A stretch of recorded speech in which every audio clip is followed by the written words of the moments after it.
టమాటా bath చేస్తున్నానండి. సాసులు, ఆవాలు, జీలకర్ర,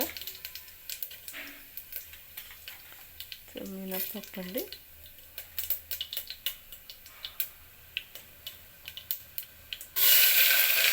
ఆనియన్. ఈ గ్లాస్తో ఒకటిన్నర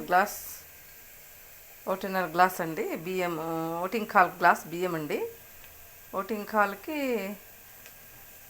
2.5 లేదంటే 3 గ్లాసులు బియ్యం నీళ్ళు వేసుకోండి, వాటర్ వేసుకోండి. 3 గ్లాసులు వాటర్ వేసుకోండి. 2 టమాటా, 1 ఆనియన్ వేసానండి. చూడండి, టమాటా 2 వేసానండి. టమాటా బట్టి చూపిస్తాను మీకు. చూడండి, ఇలా స్మాష్ అయిపోవాలండి. టమాటా అంతా ఇలా స్మాష్ అయిపోయిన తర్వాత నూనె బయటకు రావాలి. ఇలా అయిన తర్వాత కొంచెం సాంబార్ పొడి, దీనికి సాంబార్ పొడి, రసం పొడి వేసుకోండి. మీరు మసాలాలు ఏమీ వేయకండి. 2 స్పూన్లు సాంబార్ పొడి వేసుకొని, మీరు కారం తినాలనే వాళ్ళు పచ్చిమిర్చి అయినా వేసుకోవచ్చు, లేదు కొద్దిగా కారం అయినా వేసుకోవచ్చండి.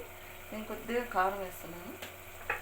కారం, సాంబార్ పొడి, రసం పొడి అయినా వేసుకోవచ్చండి. మీరు కొంచెం ఉప్పు అండి, ఉప్పు తగినంత వేసుకోండి. మీరు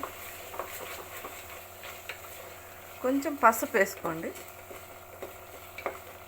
కొద్దిగా పసుపు.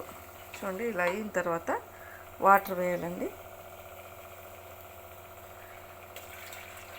టమాటా బాగా స్మాష్ అయిపోవాలండి. చాలా అంటే చాలా టేస్టీగా ఉంటుందండి. మీరు మసాలాలు ఏమీ వేయాల్సిన అవసరం లేదు, అంత బాగా ఉంటుంది. ఉప్పు చూసుకోండి మీరు రైస్ వేసేటప్పుడు. 1.25 గ్లాస్కి 3 గ్లాస్, 2 ముక్కలే వేస్తున్నానండి. ఇది చాలా నున్నగైతే బాగుంటుంది అన్నము. చూడండి, 2 ముక్కలు వేస్తున్నాను. వాటర్ రైస్ వేసేస్తానండి. ఇంకా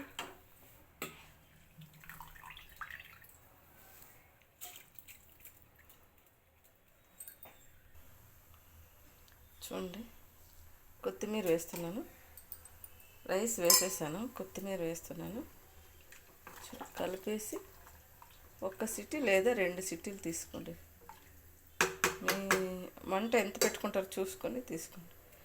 చిన్న మంట అయితే, మీడియం మంట అయితే 1 విజిల్లో చాలండి. ఎక్కువ పెట్టారంటే 2 విజిల్స్ పెట్టుకోండి. చూడండి ఎంత బాగా వచ్చిందో. చూడండి, పొడిగా అయింది అన్నము.